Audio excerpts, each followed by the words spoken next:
Now, from your weather authority, Chief Meteorologist Wayne Hart.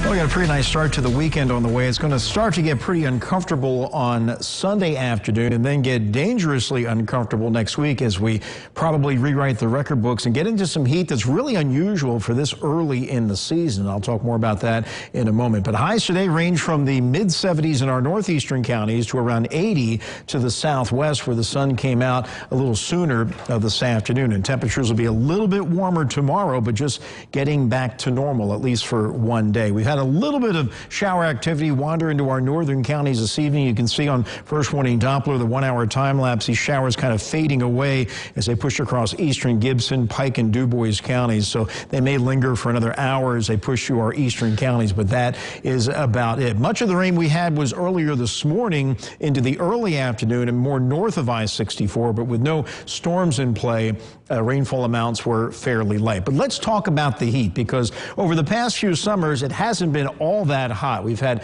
high temperatures topping out generally in the mid-90s. The hottest it got last summer was 96 on the 26th of August. In 2020, 95 degrees. 2019 and 2018, we topped out at 96. Now, I'm forecasting highs Monday, Tuesday, and Wednesday in the upper 90s, which would make it the hottest since the summer of 2017, when we hit 99 degrees on the 22nd of July. We also hit 99 in 2016, and that was on the 16th of June, which is still later than what we may see next week. Unusual to get this type of heat early in the season.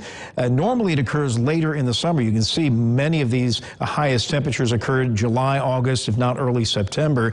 But if we do hit 100, and it's not out of the question, it would be the hottest since that infamous summer of 2012, when we hit 107 on 3 different days in late June and early July. And we actually had triple-digit temperatures on 14 days that summer. So nothing like that is in sight.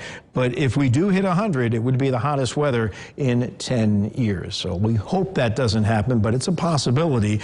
Enjoy what we have out there right now. We got a nice evening winding down on the Owensboro Riverfront, downtown live, Friday after 5, winding down with good weather. There's downtown Evansville and our Superior Ag tower camera with a temperature of 70, dew points creeping up at 62, east wind at around 3, and temperatures now running generally 65 to 70, and we'll wind up about 60 to 65 by daybreak tomorrow morning. We're in this northwesterly flow around a ridge of high pressure, which is going to be building in and anchoring that heat as we head through Sunday and much of next week. This latest wave is kind of drying up as it moves on through. We could see a few spotty showers developing tomorrow, but our next chance of anything significant will be on Sunday. So Future Tracker dries us out overnight, mix of sun and clouds tomorrow, maybe a few spotty showers popping up. Temperatures back to normal, generally in the low to mid-80s. You'll notice the humidity, but it will be tolerable for one more day. We'll take the big jump on Sunday, and you'll kind of feel it tomorrow night under partly cloudy skies, a few spotty showers.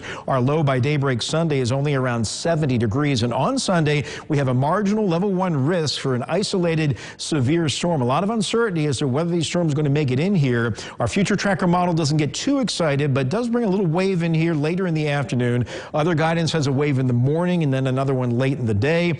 Others kind of dry, but if we see something, the potential is there for a little bit of damaging wind and hail. Otherwise, breezy, hot, and very humid with highs in the low 90s on Sunday. And then here we go on Monday, mix of sun and clouds and highs in the upper 90s. A record high is likely. Overnight, a few showers early, more to the northwest, 60 to 65. And then tomorrow, a mix of sun and clouds, a few spotty showers developing, low to mid 80s. And here we go. Sunday, we got the severe storm alert for an isolated damaging wind gusts, large hail, breezy, hot, and very humid with some scattered showers and thunderstorms mixing with some sun, 91 the high, and then highs of 98 Monday, Tuesday, and Wednesday. And Monday, Tuesday highs would break the record. Wednesday would be just shy of it. It looks like we may get a cold front through here, a weak one later in the week that would at least pull back on the heat some. I don't have 100 for the high. It's very unusual to get 100-degree temperature this early in the season because you're generally coming out of a wet spring, and if the ground is wet, the sunshine, the solar radiation, instead of just heating up the air, goes to evaporating that moisture. So we normally see the high heat later in the summer when it's dry and all that sunshine goes to strictly heating the air and not evaporating any moisture. So we'll see what happens. It's going to be close next week. But it doesn't have to do it as far as I'm concerned. 98's hot enough. Absolutely. All right. Thank you, Wayne.